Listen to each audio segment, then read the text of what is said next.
The alarm screamed through the Caliph Empire's central monitoring station at exactly 3 in the morning. Hai-Jin rolled out of her bed, her heart pounding as she grabbed her communicator. She had worked as a communications specialist for 12 years, and she had never heard that particular alarm before. It was the one reserved for impossible events. She ran through the empty corridors of the facility, her bare feet slapping against the cold metal floor. When she burst into the main control room, she found chaos. Screens flickered with data that made no sense. Her supervisor stood frozen, staring at the largest display with his mouth open. "What is it?" Hai-Jin asked, moving to her station. "A signal," he whispered. "From the forbidden sector." Hai-Jin felt ice run through her veins. Nothing came from the forbidden sector. Nothing had come from there in 40,000 years. That region of space was dead, empty. Avoided by every civilization that knew better, she pulled up the signal analysis and her hands started shaking. The transmission was broadcasting in 40,317 languages simultaneously. Some of these languages belonged to species that had been extinct for millennia. The computational power required to do this was beyond anything the Caliph Empire could produce. "What does it say?" she asked. Her supervisor turned to look at her. His face was pale. "Just one word. In every single language, run." Within 6 hours, Taemin received an urgent summons from the Caliph Council. He had been in his office, carefully examining a fragment of something that might have been human technology, when the message came. He was old now, 47 years spent studying civilizations that no longer existed. But the humans had always fascinated him most. The council chamber was full when he arrived. Military commanders, scientists, politicians, all arguing loudly. Dong Haiyan, the military intelligence commander, was shouting about security protocols. Taemin waited patiently until someone noticed him. "Taemin," the council leader said, relief in her voice. "Thank you for coming. We need your expertise." They showed him the signal. He listened to it play in 3 different extinct languages, then in Caliph, then in 12 more. Always the same word, run. "The signal comes from coordinates matching old star charts," Hai-Jin explained. She had been called in as well. "The location of Earth." Taemin felt something stir in his chest. "Earth, the lost world of the humans." "That's impossible," he said quietly. "Earth was destroyed 40,000 years ago." "We know," Dong Haiyan snapped. "Which is why this signal is either a hoax, a trap, or a weapon." "I vote we ignore it. A weapon that tells us to run?" Taemin raised an eyebrow. "That seems inefficient." "Then it's a trap," Dong Haiyan insisted. "Something wants us to go there." The council leader held up her hand for silence. "Taemin, you're our leading expert on humanity. What do you think?" Taemin walked closer to the display showing the signal's waveform. It was beautiful in a terrifying way. "May I tell you what I know about humans?" he asked. The room went quiet. "Humans came from a world called Earth," Taemin began. "They were not the strongest species. Not the smartest, at least not at first. But they had something else. They never gave up. When their world went through an ice age, they didn't die. They made fire and clothes. When disease killed millions, they learned medicine. When they looked up at the stars and couldn't reach them, they built machines that could." He pulled up images on the display. Ancient human artifacts that had been found scattered across the galaxy. A child's toy. A book, a music player. Simple things that had survived longer than the civilization that made them. "Humans were the first species to break the faster-than-light barrier," Taemin continued. "Do you know why? Because every other species in the galaxy said it was impossible, so they gave up. Humans heard it was impossible and took it as a challenge. They worked for 300 years on the problem.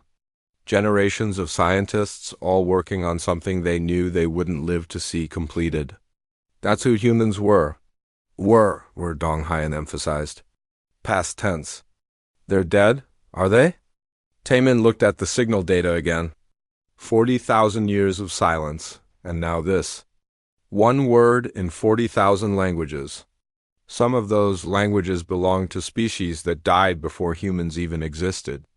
How would anyone know those languages unless they had access to the complete historical record of galactic civilization? Hyjin was nodding, her fingers flying across her keyboard. He's right. Some of these languages are so old, we don't even have complete records of them. But the translation is perfect. I've checked 17 of them.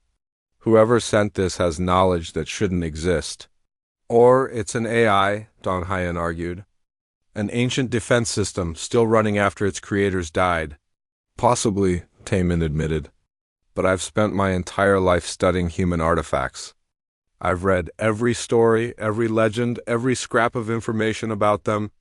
And there's one thing that appears in every single account from every species that ever met them.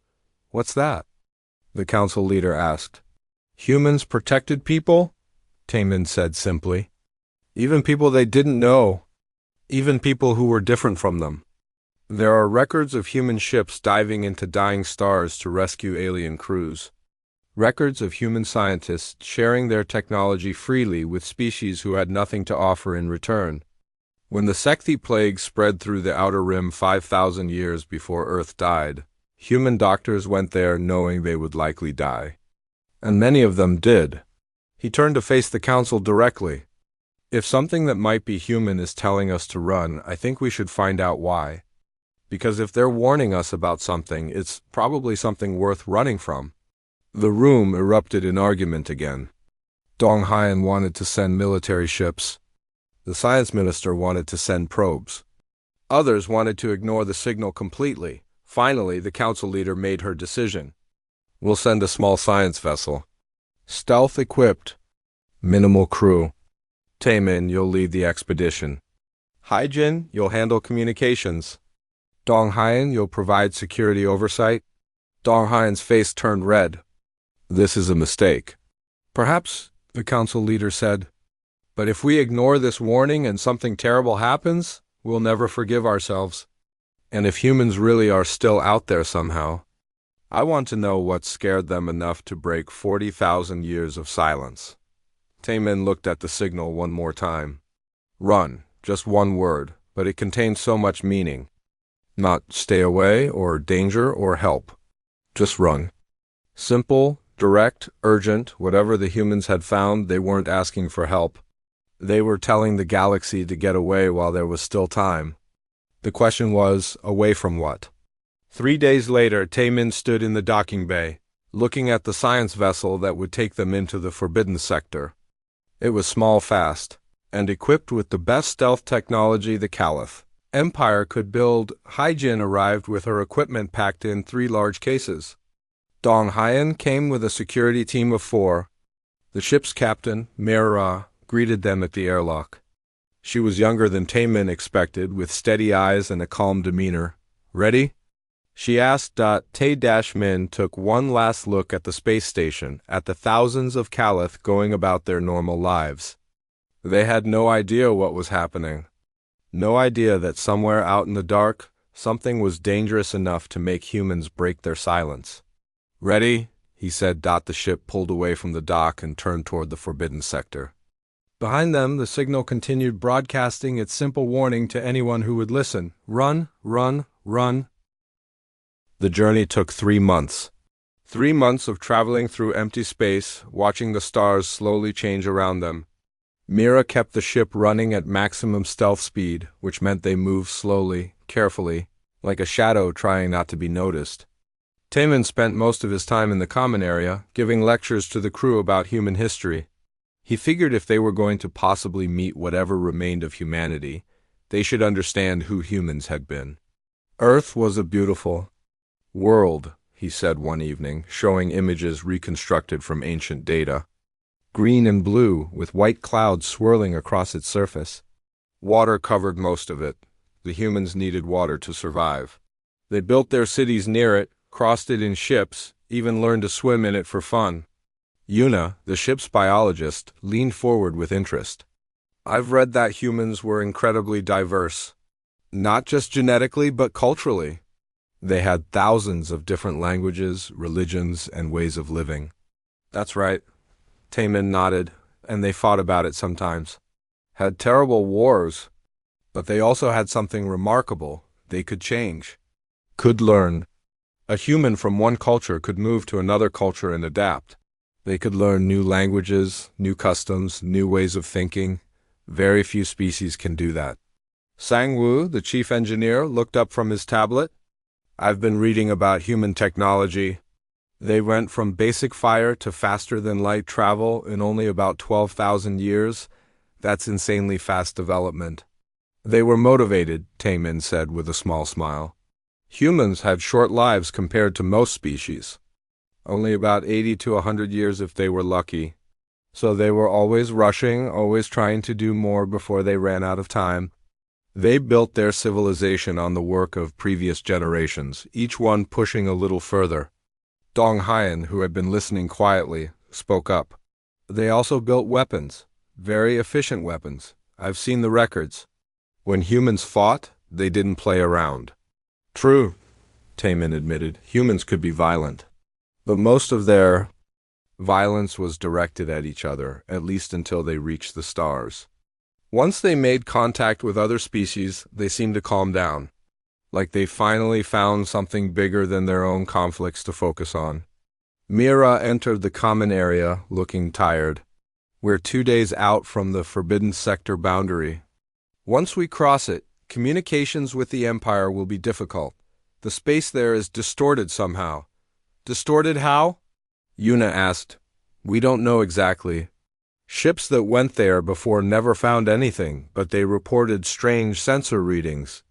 Time running at different speeds in different places. Light bending in ways that shouldn't be possible. Mira sat down heavily.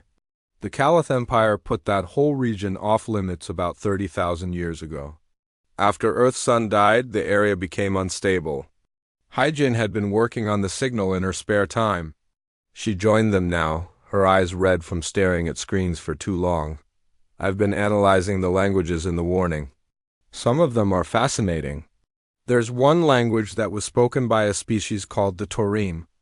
They died out 60,000 years ago, but the warning uses a dialect that shouldn't have existed yet when they died. What does that mean? Sang-Woo asked. It means whoever sent this message has access to historical records that are more complete than anything we have. They're using versions of languages that showed how those languages would have naturally evolved if the species had survived longer. Hyjin rubbed her eyes. It's like someone has been watching the entire galaxy for thousands of years and keeping perfect records. The thought made everyone uncomfortable. Taemin could see it on their faces. The idea that something had been watching, learning, remembering all this time on the day they crossed into the Forbidden Sector. Alarms started going off all over the ship. Sang-Woo rushed to his engineering station while Mira took the pilot's seat. Taemin watched the screens fill with warning messages. Space is wrong here, Sang-Woo reported, his voice tight with stress. The readings don't make sense. I'm seeing gravity wells that lead nowhere. Stars that register in multiple positions at the same time. It's like reality is folded up on itself. Mira's hands moved steadily across the controls. Can we continue? Yes, but carefully. Very carefully. If we hit one of these spatial anomalies at speed, we could end up anywhere. Or nowhere. They moved forward slowly. Outside the windows, space looked normal. Stars shined. Darkness stretched forever. But the instruments told a different story. They were traveling through an area where the normal rules didn't apply. I'm picking up the signal source, Hyjin announced. Bearing 273, distance 14 million kilometers. What is it? Dong Hyen asked, his hand resting on his weapon out of habit. Hyjin's voice was strange when she answered. I don't know, it's big, really big. As they got closer, they started to see it. At first, Taemin thought it was a moon. Then he thought it was a planet. But as they approached, he realized it was neither. It was a structure, a massive sphere hung in space where Earth's sun should have been. But the sun was gone. In its place was something else, something that hurt to look at. A ball of pure darkness held inside a lattice of white light. The lattice stretched for millions of kilometers, a cage of energy containing something that seemed to eat light itself. What is that? Mira whispered. Yuna's instrument started beeping frantically. She stared at her screen, then looked up with wide eyes. I'm detecting biosignatures, millions of them. What kind? Donghayan demanded. Human, Yuna said. The structure is giving off human biosignatures. Millions and millions of them. The common area went completely silent. Everyone stared at the structure on the screens. It was beautiful and terrifying at the same time. The dark sphere pulsed slowly, and with each pulse, the white lattice around it glowed brighter. Taemin felt tears on his face and was surprised to find he was crying. They didn't die, he said softly. Humanity didn't die? That's impossible, Donghayan said, but he didn't sound sure anymore. Their sun went nova. Everything should have been destroyed. Sang-woo was working frantically at his station. That's not a nova remnant. That's a controlled singularity. Someone collapsed a star and contained it. The energy output is beyond anything I've ever seen. It's like they caught a dying sun and turned it into a power source. Could humans do that? Mira asked. 40,000 years ago? No, absolutely not, Sang-woo looked up. But 40,000 years is a long time. If they survived somehow, if they kept advancing their technology, they could do this, Taemin finished. Hyjin's station started receiving data. Not a message exactly, but information. Coordinates for a docking port. A path through the spatial anomalies, an invitation. They want us to dock, she said. Donghayan stood up immediately. Absolutely not. This could be a trap. That thing could be automated, using human signatures as bait. Or it could be exactly what it appears to be, Taemin countered. Humanity survived. They built this. And they want to talk to us. Why now? Donghayan challenged. Why break 40,000 years of silence now? Because something made them, Mira said quietly. She was looking at another screen, one showing long-range scans. Look at this. Damage patterns on the outer shell, recent damage. Something has been attacking this structure. Taemin moved to look at the scans. She was right. Massive gouges in the outer layers, burn marks from weapons, debris fields from battles, recent battles based on the energy signatures. Something found them, Yuna said. After 40,000 years of hiding, something found humanity. And that's why they sent the warning. They're telling us to run, Hyjin added, because whatever is attacking them is something we should run from too. Taemin looked at the structure again, humanity's last stand. Their fortress and their tomb and their message to the galaxy. They had survived the death of their world, had transcended it somehow, and now they were under attack. We need to dock, he said firmly. We need to know what's happening. Because if something is dangerous enough to attack humanity, dangerous enough to make them break their silence after 40,000 years, then it's something the entire galaxy needs to know about. Mira took a deep breath and nodded. Agreed. Sang-woo, plot us a course to those docking coordinates. Captain, Donghayan protested. We're going, Mira said. Everyone secure for docking procedures. The ship moved forward, following the path that had been provided. As they approached the structure, Taemin could see details. Cities' worth of construction, whole continents of metal and energy, all wrapped around that dark heart. Lights moved inside it, patterns that might have been data or might have been thoughts or might have been life itself in a form he couldn't understand. The docking port opened like a flower blooming. Inside was light, warm and welcoming, almost like sunlight. Almost like home, the ship slid inside and the port closed behind them. Jinwoo led the security team through the airlock first, weapons ready. The corridor beyond was empty and lit with soft white light that seemed to come from everywhere and nowhere. The walls were smooth, without seams or joints, as if the entire structure had been grown rather than built. Taemin followed close behind, his heart pounding. This was it. After a lifetime of studying dead civilizations, he was about to walk inside something humanity had created. Something they might still inhabit. The corridor opened into a vast chamber. Taemin stopped walking and just stared. The space was enormous, stretching up so far he couldn't see the ceiling. Pillars of light rose from the floor, each one containing streams of data flowing too fast to read. Between the pillars, images hung in the air. Pictures, videos, text, sounds, all floating and shifting like a living thing. What is this place? Mira breathed. UN-G, the data specialist, had brought her equipment. She set it up quickly, her hands shaking with excitement. "Let me try to interface with their systems," she said. "Be careful," Dong Hyan warned. "We don't know what kind of security they might have." But when Yunji connected her systems, there was no resistance. The structure's computers opened to her like they had been waiting. Data flooded her screens, organized, clear, offered freely. "Oh," she said softly, then louder. Oh no, what is it?" Taemin asked, moving to her side. Unji's face was pale as she looked at him. "This is a library. The complete historical record of humanity, every book they ever wrote, every song they ever sang, every picture they ever took, every thought they ever recorded. It's all here." She pulled up files and they appeared in the air around them. A human child laughing in a garden. A human musician playing an instrument. Two humans holding hands and watching a sunset. Simple moments, preserved perfectly. "There's more," Yunji continued, her voice shaking. "Genetic data. The complete DNA sequence of every human who ever lived. And not just humans. Every species that lived on Earth. Plants, animals, insects, fish. Millions of species, all their genetic codes saved." Yuna moved closer, her eyes wide. "This is incredible. With this data, you could recreate Earth's entire ecosystem. Every living thing that ever existed there." "That was the point," Yunji said. She was reading the logs now, and Taemin could see tears running down her face. When Earth's sun started dying, humanity had only months to act. They couldn't save their world. The sun was collapsing and there was nothing they could do to stop it. So they decided to save what they could. She pulled up more data.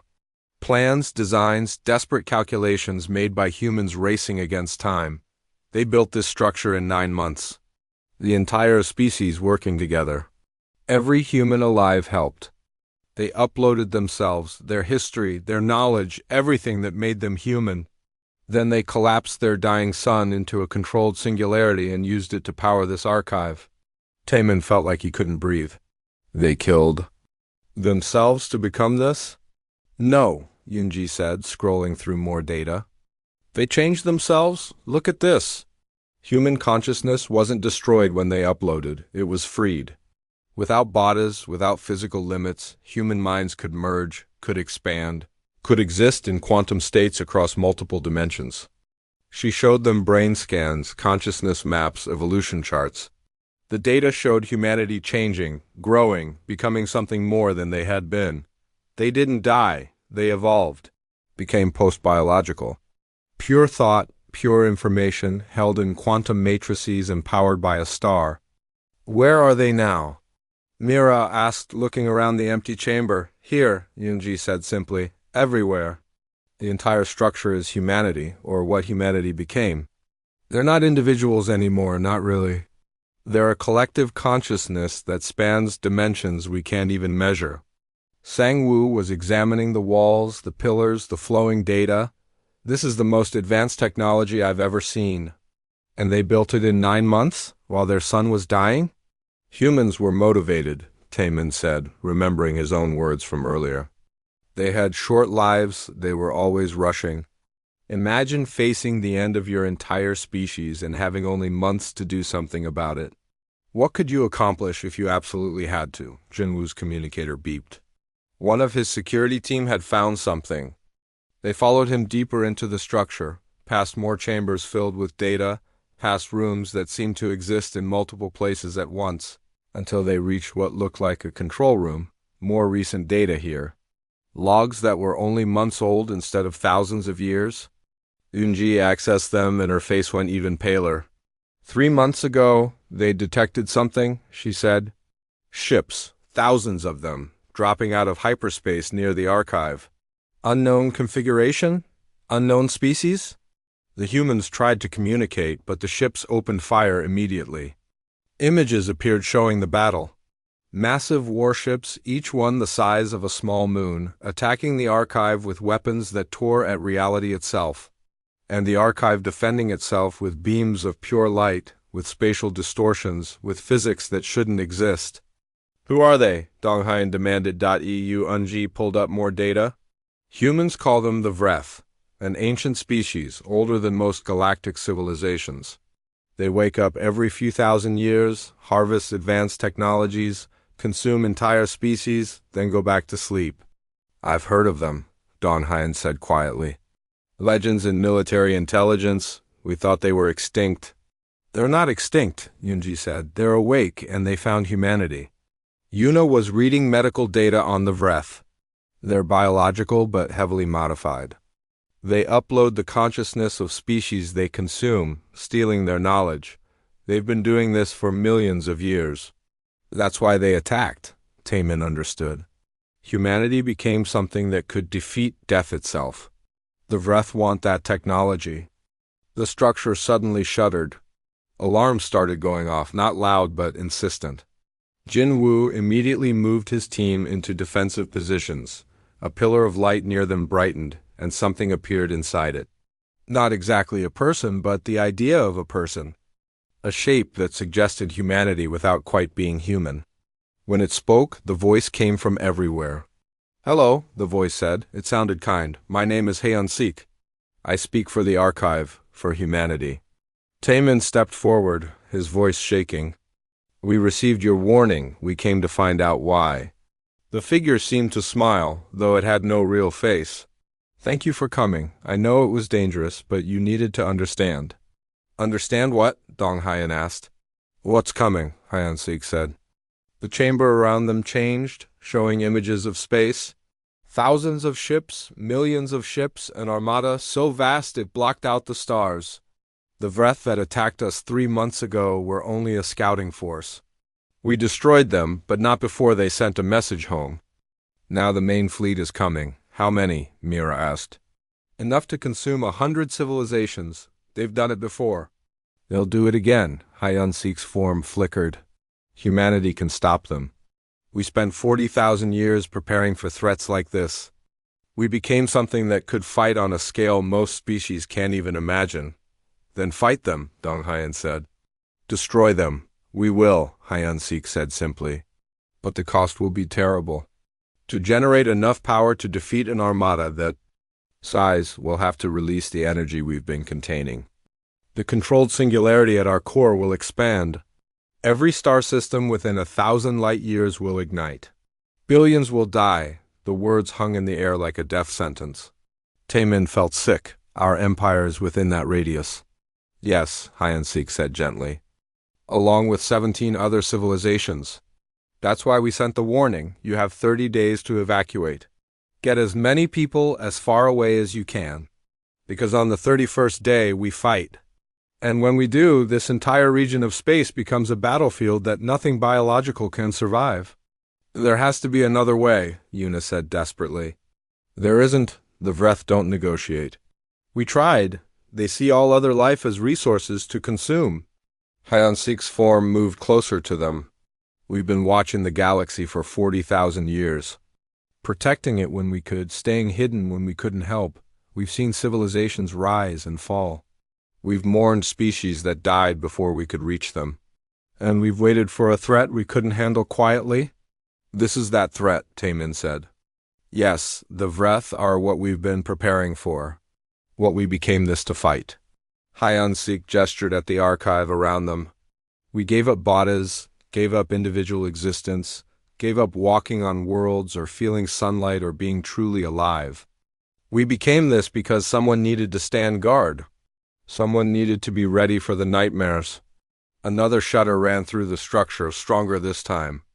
Jinwoo checked his sensors. More ships dropping out of hyperspace. Lots of them. The Vreth are testing our defenses, Haeun-sik said.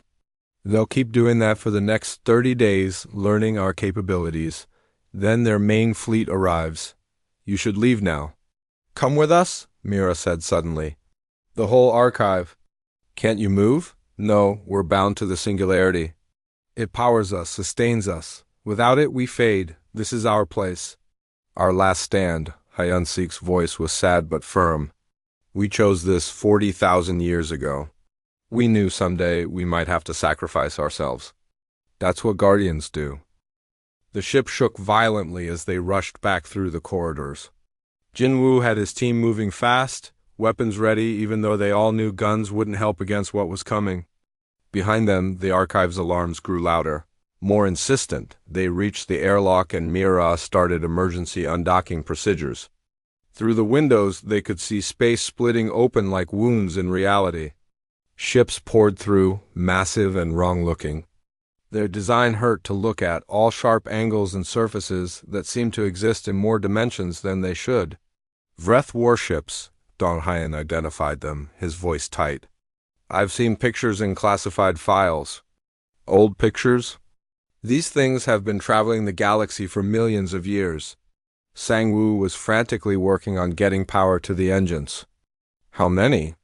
Counting 300 and still climbing, Eunji reported from her station.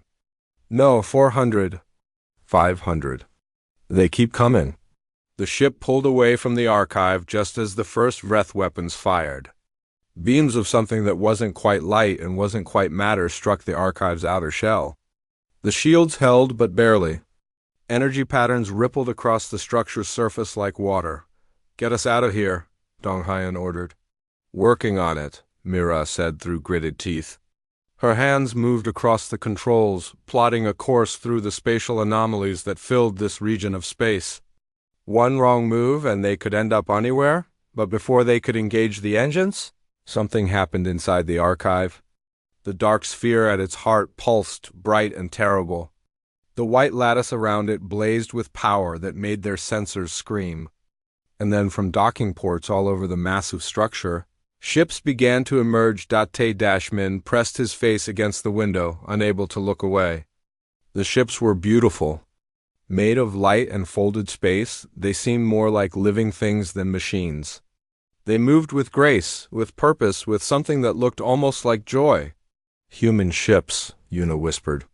Humanity is fighting back. The battle that followed was beyond anything any of them had words for. The Vreth ships fired weapons that could tear planets apart. The human ships responded with beams of pure quantum energy, with spatial distortions that made Vreth warships fold in on themselves like paper. When a human ship was destroyed, it didn't explode. It just faded like a dream ending. When a Vreth ship died, it burned with fire that looked wrong, colored with shades that shouldn't exist. We need to go, Mira said. But she couldn't take her eyes off the battle either. The Vreth had numbers. They swarmed like insects, hundreds of massive warships coordinating their attacks with perfect precision. But humanity had time. 40,000 years of preparation, of advancement, of becoming something that could fight at scales most species couldn't imagine. A Vreth ship the size of a moon launched missiles at the archive. Before they could hit, a human ship appeared between them and released a pulse of energy. The missiles didn't explode. They simply ceased to exist, erased from reality. Did you see that? Sang-woo breathed. They just deleted matter. Just removed it from existence. The archive itself was fighting too. The dark sphere at its core pulsed rhythmically, and with each pulse, waves of distorted space radiated outward. Vreth ships caught in those waves aged rapidly, their hulls corroding decades in seconds. Their systems failing as time moved at different speeds in different parts of their structures, but there were so many Vreth for every ship humanity destroyed. 2 more appeared through the hyperspace rifts. The battle was turning into a siege. They're going to lose, Dong Hyan said quietly. No, Tae-Min shook his head. Look closer. Humanity isn't trying to win. They're studying. He was right. The human ships were fighting defensively, observing the Vreth tactics, learning their patterns. Every attack was a lesson. Every defense was an experiment. Humanity was using this battle as research for the real fight to come. A communication came through from the archive. Han-Sik's voice, calm despite the chaos. You should leave now. This is only the scouting force. In 29 days, the main fleet arrives. You need to warn your people. How many? Mira asked. How many ships in the main fleet? A pause, then millions. The Vreth have been consuming civilizations for eons. They have ships built from the bones of 1,000 dead species. Technologies stolen from races that were erased before your ancestors crawled from the sea. And you can stop them? Donghyan's voice was hollow. Yes, but not without cost. The energy required will ignite every star within 1,000 light years. Your empire and everyone in it will burn unless they run far enough, fast enough. G was working at her station, her fingers flying across the controls. I'm downloading everything I can from the archive. Data, history, science. If humanity is going to sacrifice themselves, at least their knowledge should survive. Take what you can, Hyansik said. We offer it freely. Perhaps other civilizations can learn from our mistakes. Can build without repeating our failures. The ship's systems beeped as massive amounts of data transferred over. Designs for technologies that wouldn't make sense for centuries. Historical records that filled in gaps in galactic history. Scientific theories that solved problems the Caliph hadn't even discovered yet. And something else. Personal logs. Diary entries from humans who lived 40,000 years ago. T-Min accessed one at random. It was from a human named Lisa, written in the final days before Earth's sun died. She described saying goodbye to her family, to her home, to the physical world. She described the fear and the grief and the hope. And at the end, she wrote something that made Taemin's eyes burn with tears. We're not dying. We're becoming something that can protect others from having to feel this pain. If we must suffer, if we must give up everything that made us human, at least let it mean something. Let it save someone, anyone. Let our ending be a beginning for someone else. Data transfer complete, Yinji announced. I've got everything I can carry. Compressed data containing thousands of years of human advancement. Outside, the battle was intensifying. More Vreth ships arrived, and now they were targeting the docking ports, trying to breach the archive's interior. Human ships moved to intercept, their light blazing brighter. Their weapons firing faster, a massive Vreth warship broke through the defensive line and fired directly at the archive's core, at the dark sphere of the contained singularity.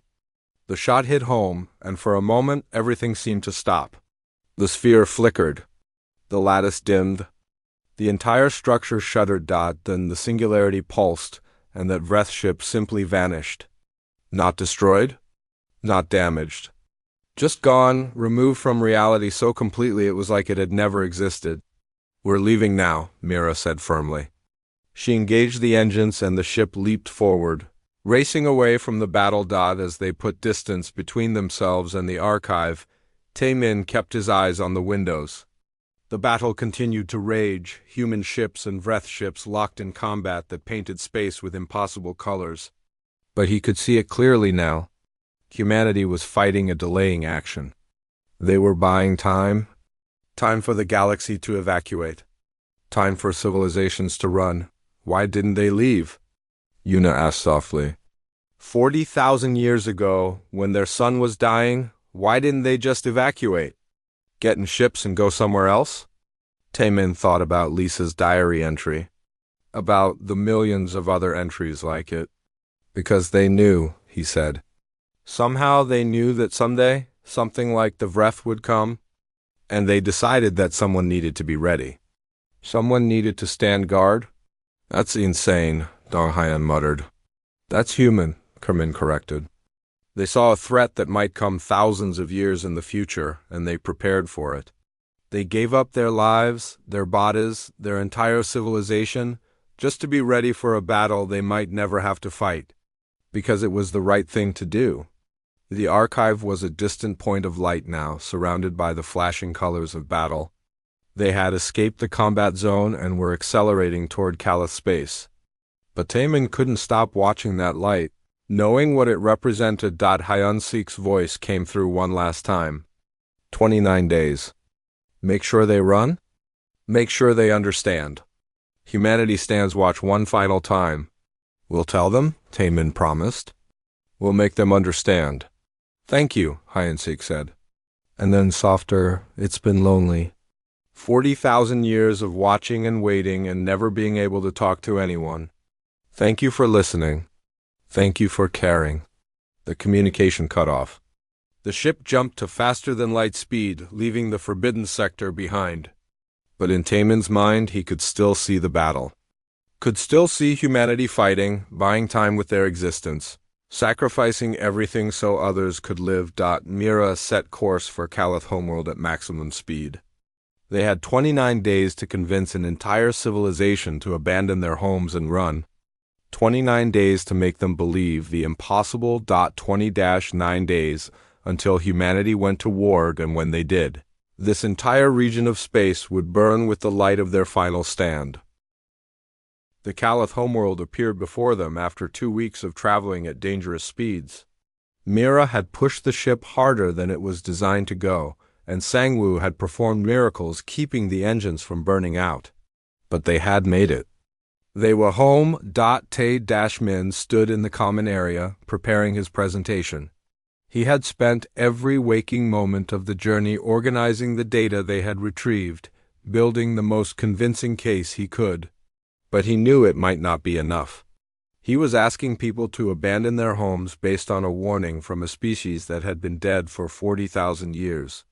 "Ready?" Haijin asked. She looked tired, worn down by weeks of stress. "No," Taemin admitted. "But we're out of time." The council chamber was packed when they arrived. News of their return had spread quickly, and everyone wanted to hear what they had found. The council leader sat in her chair, her face grave. Dong Hyan stood to one side, his military uniform perfect as always. But his eyes showed the strain of what they had seen. Tae-min stepped forward and began. "Humanity survived," he said simply. No preamble, no introduction. Just the fact that changed everything. 40,000 years ago, when their son died, they uploaded themselves into a massive structure built around a controlled singularity. They became something post-biological.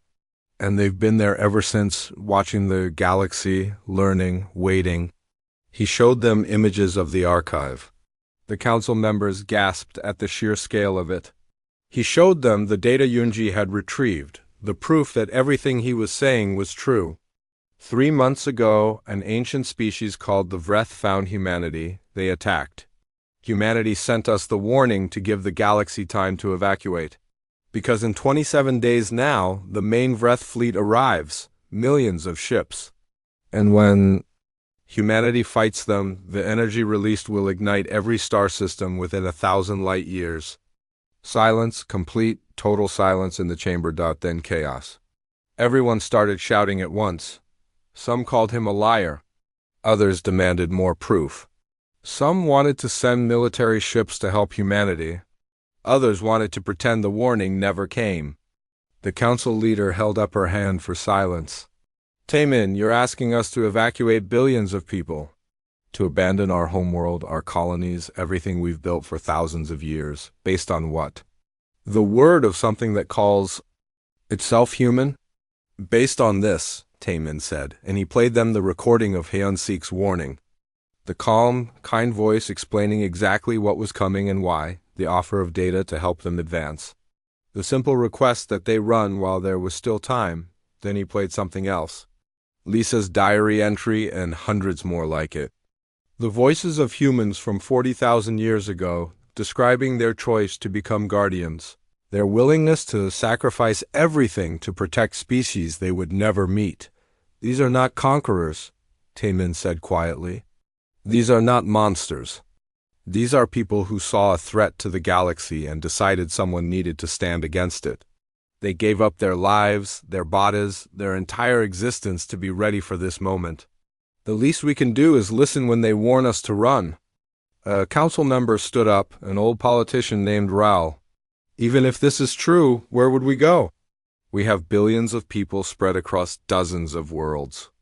We can't evacuate everyone in 27 days. We can save some," Taemin said. "That's all humanity is asking. Save who you can. Run as far as you can. Survive. And abandon everyone else to die?" Raul demanded. "Yes," the voice came from Dong Hyan. Everyone turned to look at the military commander. "I spent the journey back studying the Vreth. They're real. Everything in our classified archives matches what humanity told us. The Vreth are planet killers, civilization enders. If they're coming, then we can't fight them. We can only run. He stepped forward, his face hard. I don't like it. I don't want to abandon our people. But if we stay, everyone dies. If we evacuate, at least some survive. That's basic military strategy. You save who you can and mourn who you can't. The debate raged for hours. Taemin stood at the center of it, answering questions, showing data, pleading with them to understand. Yuna presented the biological data proving the biosignatures were genuinely human. Sangwoo explained the physics of how humanity could contain a singularity and use it as a weapon. Eunji showed them the historical records, proof that everything matched. Finally, near midnight, the council leaders stood. We vote now, all in favor of beginning evacuation procedures? The vote was close, desperately close, but it passed. By 3 votes, the Caliph Empire decided to run. The next 25 days were chaos. Not everyone believed the warning. Some thought it was a hoax, a political trick, a mass delusion. They refused to leave. Others wanted to leave but couldn't. The ships weren't big enough, fast enough, numerous enough to carry everyone. Tae-Min broadcast the human data on every channel, hoping it would convince more people. He showed them the archive, the battle they had witnessed, the countdown that was ticking toward 0. Some listened. Many didn't. He spent his days at evacuation centers helping organize the departure of refugee ships. He saw families torn apart by the decision. Parents who stayed so their children could have room on the ships. Children who refused to leave their elderly grandparents behind. Lovers separated by lottery systems that decided who got to live. On the 10th day, Mira found him at one of the spaceports. I'm taking a refugee ship out tomorrow, she said. Going to the Galactic Rim, as far from here as I can get. Good, Taemin said. You should survive this. Are you leaving? She asked. He shook his head. My place is here. Documenting this. Making sure someone records what happened, even if I don't survive to share it. She hugged him, and he was surprised to find he was crying. Thank you for listening, she said. Back at the archive, when Hyeon-sik said it had been lonely, I understood. 40,000 years of being the only guardian, with no one to talk to, no one to share the burden with. You listened to them, you believed them, that mattered. Other members of the crew were leaving too. Sangwoo got his entire family on a ship. Yuna was going to help establish a colony in a safer region. Jinwoo was staying, helping with security at the evacuation centers. Yunji was copying the human data to every system she could access, making sure it would survive even if everything else was destroyed.